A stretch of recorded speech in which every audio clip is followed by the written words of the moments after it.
गुरुवारी अंघोळीच्या पाण्यात ही एक वस्तू. नशिबाचे बंद दरवाजे क्षणात उघडतील. अवधूत चिंतन श्री गुरुदेव दत्त. दत्तगुरूंच्या कृपेने तुमच्या सर्व मनोकामना पूर्ण व्हाव्यात अशी गुरुचरणी प्रार्थना करून आजच्या व्हिडिओला सुरुवात करूया. श्री गुरुदेव दत्त. भाग 1. प्रस्तावना आणि गुरुवारचे महत्त्व. नमस्कार भाविकांनो.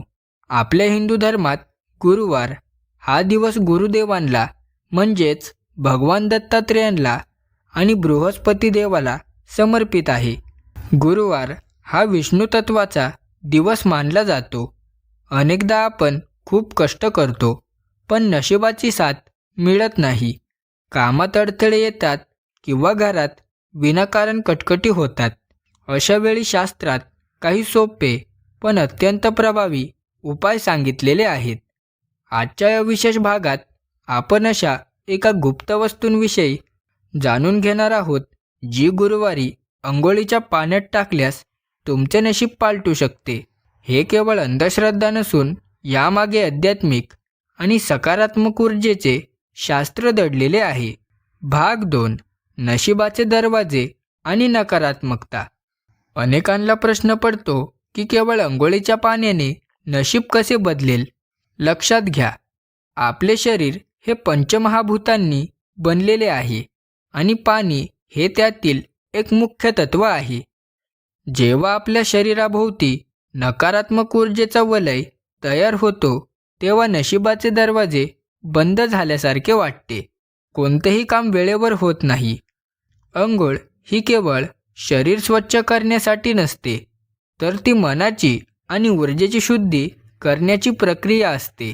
जर आपण पाण्यात योग्य वस्तू मिसळली तर ते आपल्या शरीरातील नकारात्मकता शोषून घेते आणि सकारात्मक ऊर्जेचा संचार करते, ज्यामुळे प्रगतीचे मार्ग मोकळे होतात. भाग 3. ती चमत्कारी वस्तू. हळद. गुरुवारी अंघोळीच्या पाण्यात टाकण्याची सर्वात महत्त्वाची आणि पवित्र वस्तू म्हणजे हळद. हळद ही केवळ स्वयंपाकातील मसाला नाही, तर ती मांगल्याचे प्रतीक आहे. ज्योतिषशास्त्रात हळदीचा संबंध गुरुग्रहाशी जोडला आहे. ज्यांचा गुरु कुमकुमवत असतो त्यांना जीवनात अनेक संघर्षांना सामोरे जावे लागते. हळदीमध्ये दैवी गुणधर्म असतात जे नकारात्मक शक्तीला दूर ठेवतात. जर तुम्ही गुरुवारी पाण्यात चिमूटभर हळद टाकून स्नान केले तर तुमच्या कुंडलीतील गुरुदोष हळूहळू कमी होऊ लागतो आणि दत्तगुरूंची कृपा तुमच्यावर सदैव राहते. भाग 4. उपाय करण्याची योग्य पद्धत. हा उपाय करताना काही गोष्टींचे भान ठेवणे आवश्यक आहे. गुरुवारी सकाळी लवकर उठून सूर्योदयापूर्वी किंवा सूर्योदयानंतर लगेच स्नान करावे. अंघोळीच्या बादलीत पाणी भरल्यावर त्यात उजव्या हाताच्या अनामिका बोटाने थोडे पाणी घेऊन त्यात चिमूटभर शुद्ध हळद टाकावी. हळद टाकताना मनात दिगंबरा दिगंबरा श्रीपाद वल्लभ दिगंबरा या मंत्राचा जप करावा.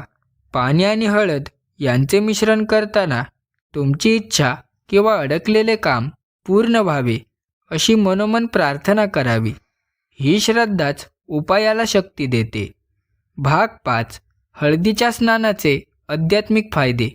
हळदीच्या पाण्याने स्नान केल्यामुळे तुमचे तेज वाढते. आध्यात्मिक दृष्टिकोनातून हळद तुमच्या विशुद्ध चक्राला आणि आज्ञाचक्राला बळकट करते. यामुळे तुमच्या बोलण्यात प्रभाव निर्माण होतो आणि निर्णय क्षमता सुधारते. जेव्हा तुमचा गुरुग्रह बलवान होतो तेव्हा समाजात तुमचा मान सन्मान वाढतो. विवाहातील अडथळे दूर होतात आणि घरामध्ये शुभकार्य घडण्याचे योग जुळून येतात. दत्तगुरूंच्या आशीर्वादाने तुमच्या भोवती एक संरक्षणात्मक कवच तयार होते, ज्यामुळे बाहेरील बाधा किंवा वाईट नजर तुम्हाला स्पर्श करू शकत नाही. हे स्नान म्हणजे मांगल्याची सुरुवात आहे. भाग 6. दुसरी महत्त्वाची वस्तू. दही. हळदीसोबतच गुरुवारी पाण्यात थोडे दही टाकून स्नान करणे देखील अत्यंत शुभ मानले जाते. दह्याचा संबंध शुक्र आणि चंद्राशी असला तरी गुरुवारी दह्याने स्नान केल्याने मनाची एकाग्रता वाढते. ज्यांना खूप मानसिक ताण असतो किंवा ज्यांच्या मनात सतत भीती असते त्यांच्यासाठी हा रामबाण उपाय आहे. गुरुवारी थोड्याशा दह्यात चिमूटभर हळद मिसळून त्याने शरीराला हलके मालिश करावी आणि नंतर स्नान करावे.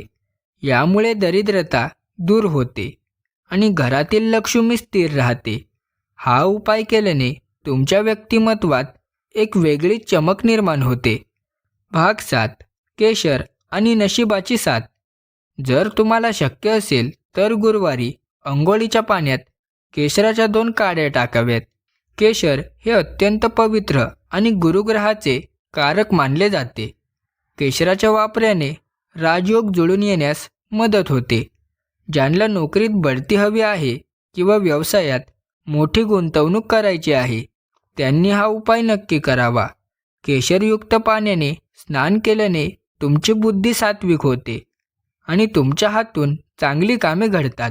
हे महाग असले तरी महिन्यातून किमान 2 गुरुवारी हा उपाय केल्यास तुम्हाला तुमच्या आर्थिक परिस्थितीत सकारात्मक बदल जाणवू लागतील. भाग 8. स्नान करताना म्हणावयाचा प्रभावी मंत्र. केवळ वस्तू टाकून चालत नाही, तर त्यावेळचे तुमचे विचार आणि मंत्रोच्चार खूप महत्त्वाचे असतात.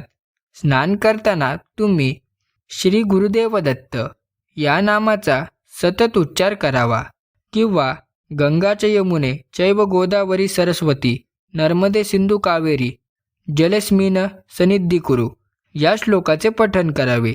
यामुळे साध्या नळ्याच्या पाण्यातही पवित्र तीर्थांची शक्ती उतरते. जेव्हा तुम्ही मंत्रोच्चारासह हळदीच्या पाण्याचे स्नान करता तेव्हा तुमच्या शरीरातील प्रत्येक पेशी सकारात्मक ऊर्जेने भरली जाते.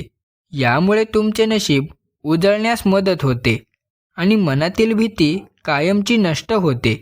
भाग 9. उपायानंतर करायची एक महत्त्वाची गोष्ट. स्नान आटोपल्यानंतर लगेच ओल्या अंगाने किंवा कोरड्या अंगाने देवासमोर दिवा लावा. शक्य असल्यास पिवळ्या रंगाचे वस्त्र परिधान करावे. गुरुवारी पिवळा रंग परिधान केल्याने गुरुग्रहाची शुभ फले अधिक प्रमाणात मिळतात. देवासमोर बसून दत्तगुरूंचे किंवा आपल्या कुलदेवतेचे स्मरण करावे. तसेच स्नानानंतर थोडी हळद आपल्या कपाळाला किंवा मानेला टिळा म्हणून लावावी. यामुळे तुमच्यातील आत्मविश्वास वाढतो आणि तुम्ही ज्या कामासाठी घराबाहेर पडाल त्या कामात यश मिळण्याची शक्यता 90% वाढते. ही शिस्तच तुमच्या प्रगतीचा खरा पाया आहे. भाग 10. समारोप आणि फलश्रुती. भाविकांनो, श्रद्धेविना कोणतेही फळ मिळत नाही. या हळदीच्या पाण्याचा उपाय पूर्ण विश्वासाने किमान 7 किंवा 11 गुरुवार सलग करून पहा. तुम्हाला स्वतःमध्ये आणि तुमच्या परिस्थितीत नक्कीच बदल जाणवेल.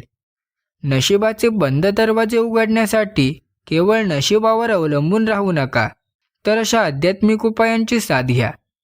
दत्तगुरूंच्या चरणी प्रार्थना करा की तुमचे सर्व दुःख दूर व्हावे. जर तुम्हाला ही माहिती आवडली असेल तर हा व्हिडिओ इतरांसोबत शेअर करा आणि कमेंटमध्ये श्री गुरुदेव दत्त लिहायला विसरू नका. दत्त महाराज तुमचे कल्याण करोत.